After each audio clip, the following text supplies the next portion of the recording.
Hello and welcome to Matthew Murray Hypercritical. Yes, it's the Comedy on Demand podcast. I'm just in the midst of rebranding it. I'm trying to discover what this is and why I'm doing it. And why would I take a bunch of time figuring it out when I could just record and figure it out on the fly? So right now, it's probably still branded as Comedy on Demand, the Matthew Murray podcast, which is up there for most generic title of a podcast ever. But really what I'm enjoying the most is just being hypercritical, pointing out things that I think are flawed in myself and in the world, and ideally being entertaining in the procedure. So speaking of procedures, I just had one. That's what's kind of on my brain here today. So that's what this is. And it's really rewarding to see my listenership decrease every episode. So I really am enjoying this, and if it ever finds an audience, then chances are I'm probably dead, and you're just checking this out because I passed away recently, and you're listening to me from now that I'm beyond the grave. So a lot of things here. First off, huge thank you to everyone who's been booking. I got to tell you, the new website is working. We just confirmed another Christmas party here for December 7th, and the Christmas calendar is starting to fill in. So all of this effort to create some sort of social media presence is starting to work. So huge thank you out to my assistant who's been putting this stuff together. It's going to get better as we go. And I don't have any upcoming shows to hype for ticket sales in the near future. But I will be doing a number of local open mics, working on new material. I'll let you know about those as we come. So really just now's the time to get your Christmas corporate event booked, your fundraiser. The calendar is starting to fill, and it's awesome. A big thank you to the Parktown Hotel here in Saskatoon. I was there for Yuck Yucks here just this past Saturday. Had a fantastic time. The numbers were good, not great. I mean, we were up against Game 6 of the local hockey team's third round playoff, and we were up against some sort of comedy drag show on at another theater, and a large gala fundraiser at another event. Plus, there was some guys out on the street that were very entertaining, and plus there's alcohol in other places. So a lot of reasons not to come to the show, but we got a really good turnout. I'd like to thank everyone who appeared on the show with me, who I'm not going to mention because they don't need the shout out. They don't need the attention, but they did great. I mean, one of them better than the other two, but all three did really well, relatively speaking. So that was a good time. And the Parktown Hotel, always trying to up their game and make their show a little bit better. And it was a good time. So it was fun. I really pushed myself on that show to start out as hot as possible. Louis C.K. has this theory of to push yourself to get better, you should put your big closing bits on early in your show. And that kind of screws you over and forces you to do better in the second half, which is fine if you're Louis C.K. and can come up with another 30 minutes. Really what that means for a guy like me is you're white hot for 30 minutes and then you're pretty okay, but coasting on how good the first 30 minutes were through the last 30 minutes. But my piece of shit camera died. It's a horrible camera. I bought the knockoff Amazon non-brand name, probably just as good, but is actually a glorified child's camera in a camcorder case. I don't know how much footage I got, but I'll be sending that off and we'll be getting some clips made out of it if anything is usable.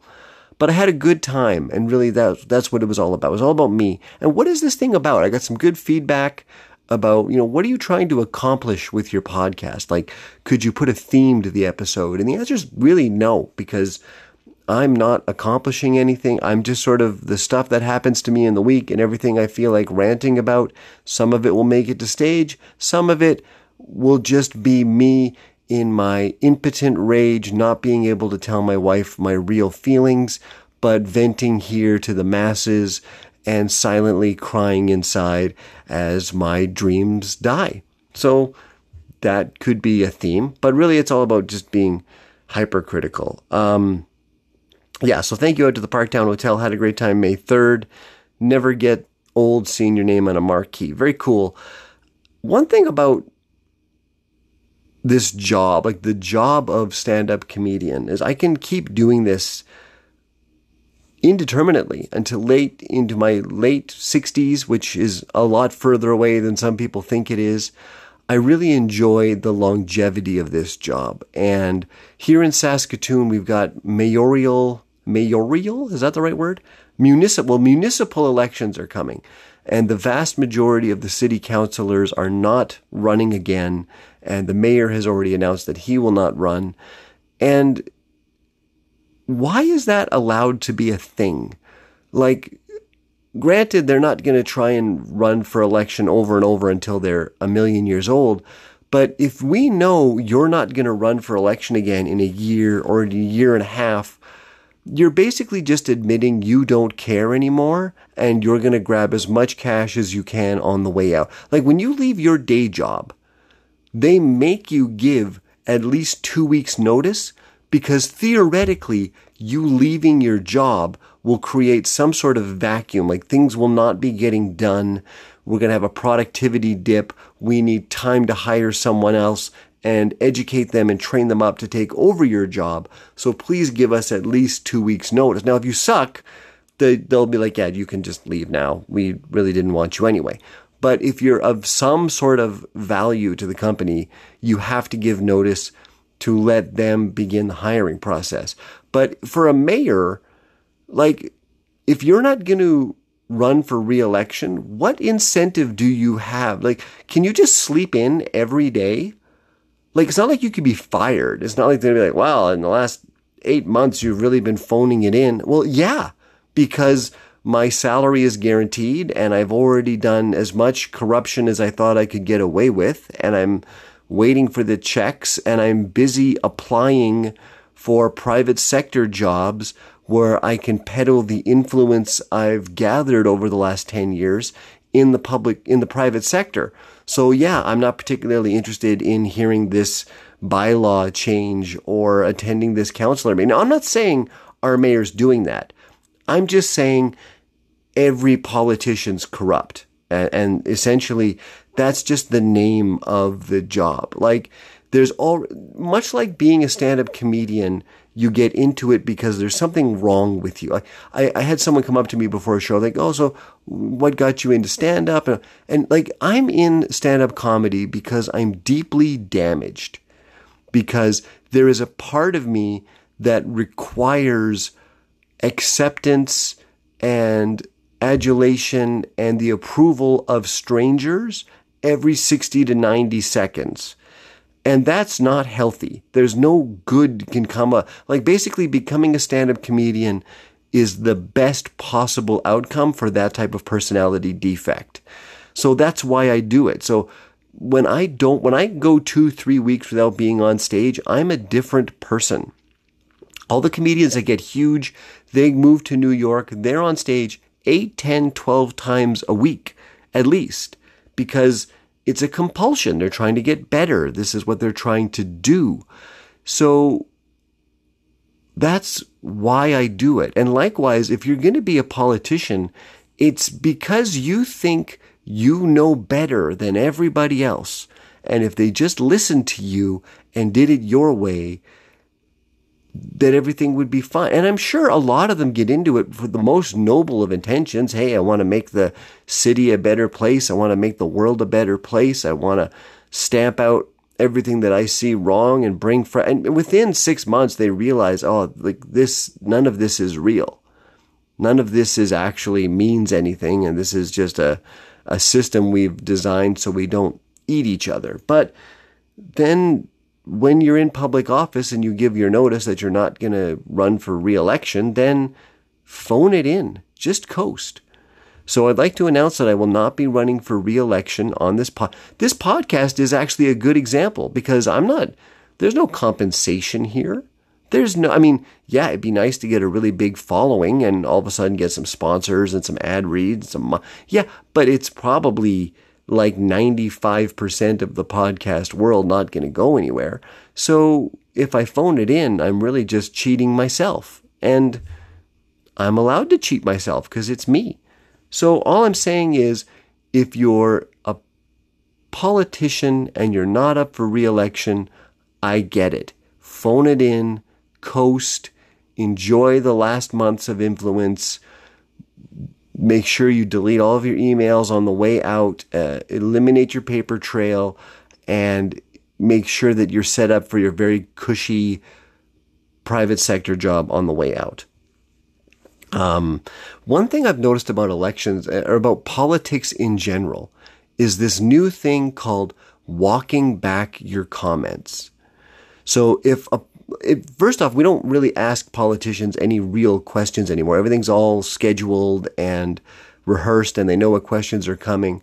But if you catch a politician on a hot mic, or they get recorded, or they're there taking questions and they respond in a way where they go, oops, I shouldn't have said that, or that's not what my corporate masters wanted me to say, or I got that wrong, they can just release in a tweet or tell the media, hey, we're walking back those comments.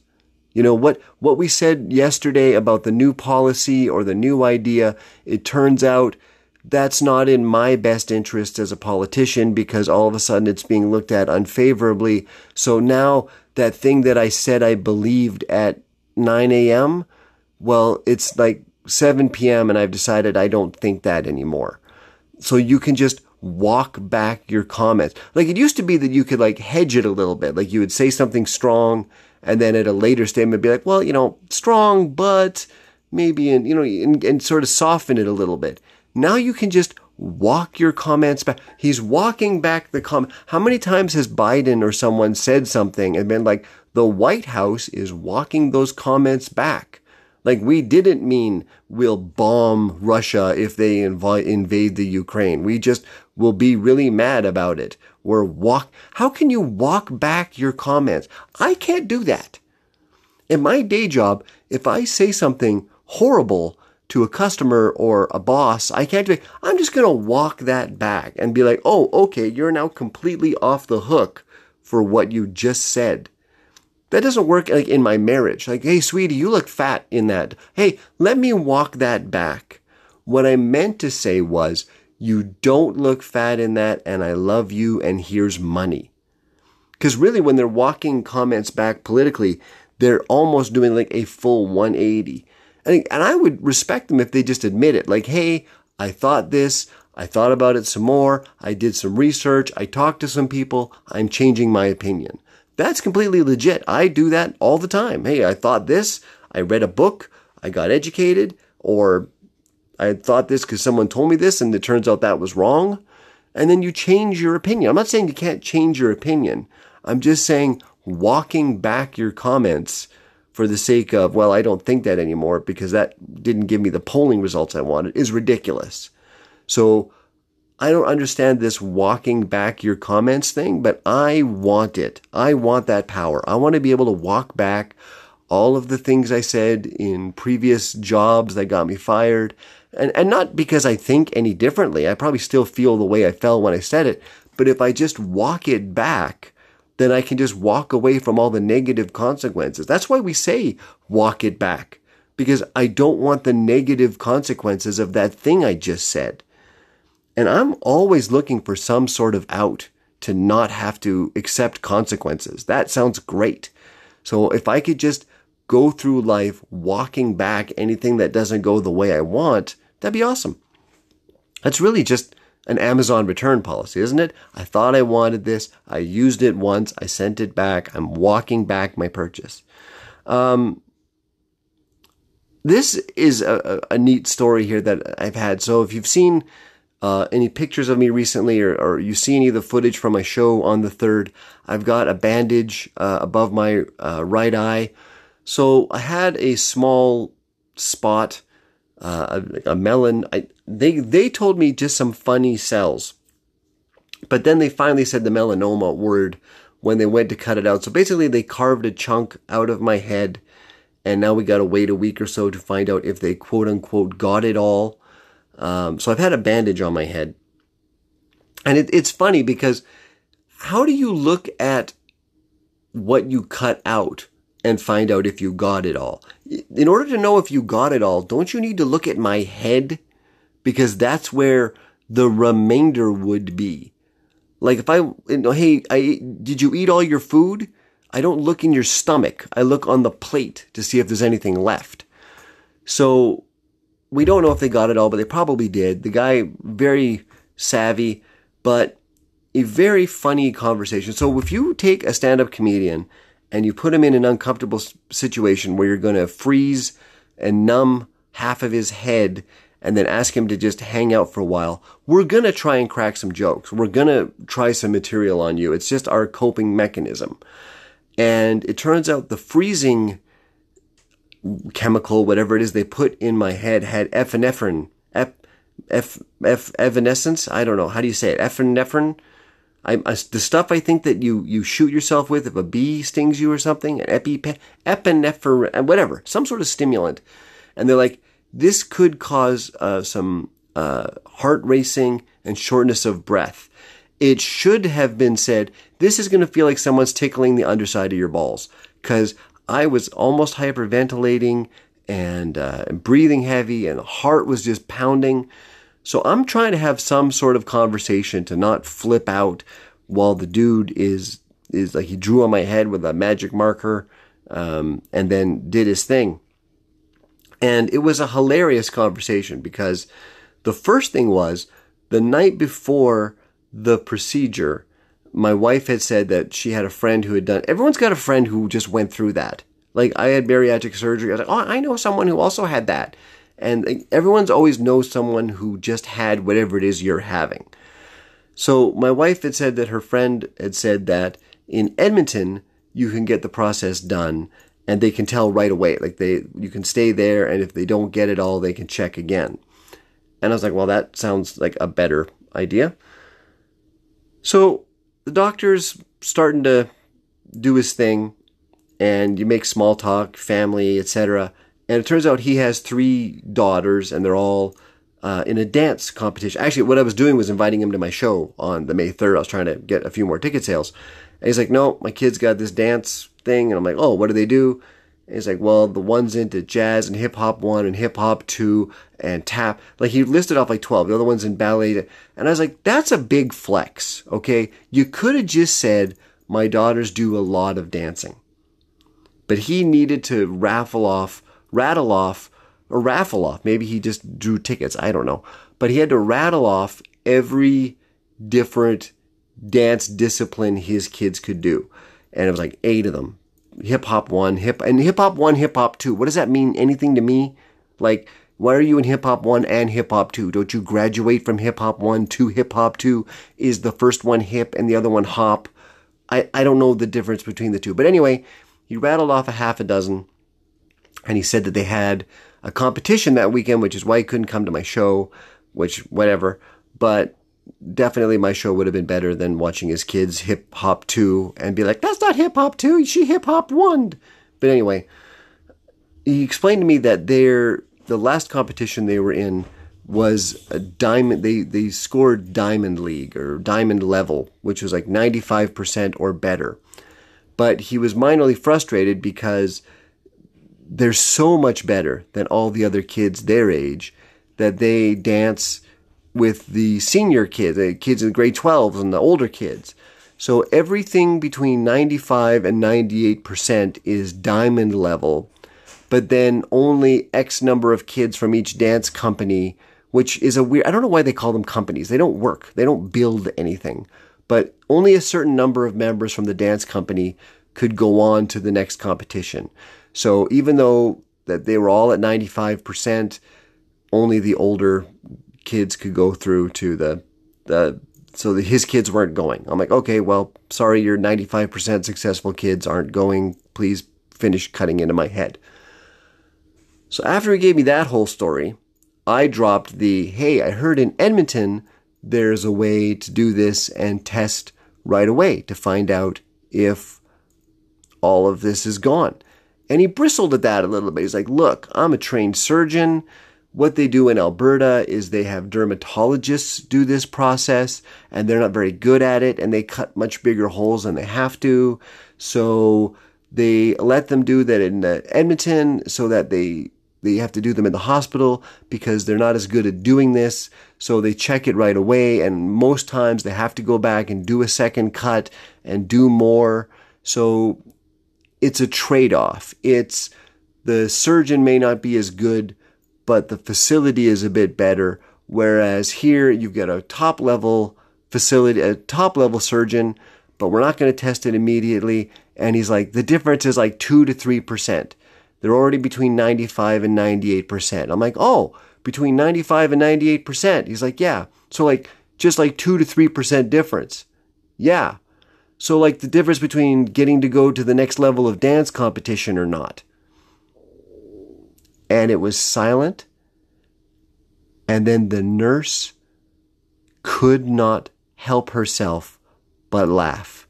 I could tell that there was a power dynamic there, but she just, like, there was this hang time where, like, he's been absolutely served. And I'd already busted on him earlier for the big flex of all the different dance things that he'd mentioned. And he walked right into it. And he put the ball right on the tee. And I crushed it. And he was done. And I realized, wow, I just absolutely dunked on a person who is currently attempting to remove what could be cancer from my head. Okay, this guy is literally in the process of cutting open my head. And I thought, hey, what a great chance to slam a heckler. The fuck was I doing? I was so high on this epinephrine and so desperate to try and distract myself from the discomfort of the situation, I reverted to stand-up comedy mode. And this happens to comedians all the time. When we're in regular life and we come up with a put down or a cut or a comment, and our comedy brain is just trained to say it immediately, because when you're in the moment on stage, you have to just react. When there's a heckler, when a good idea comes to you, you just trust your instincts and you go. And for the most part, for 95 to 98% of the time, we can leave it all on stage. Some guys can't. And those are the guys that we call hey, he's always on. He's the guy that's always trying to be the life of the party and make a joke out of everything. That guy can't switch it off. But most comedians, we can just be that way on stage. But every now and then, it leaks out, almost as if it were leaking out a hole that's been cut into our head. So I decided to zing the surgeon while he was cutting into my head. So if we didn't get it all and a second procedure is necessary, it's probably my fault. And I will be hypercritical of him, and he will be, haha, fuck you. That's the difference between hip hop 1 and hip hop 2, is I get all of the cancer out of your head. So, oops. But I laughed, and the nurse laughed. And sadly, that actually feels better, to know that the nurse laughed, even though that was a dumb thing to do and say. Yeah, that's it. So, I mean, I've got other stuff that I want to mention, but that's kind of a big story, and I'm kind of happy with how that went. I'm here each and every Monday. Please tell nobody about this podcast. I'd like to keep it small, but I appreciate you listening. Next week, we'll find out if I still have funny cells, or if I'm still funny, or if the guy comes at me with Actually, what's funny is we're probably going to need him for additional procedures.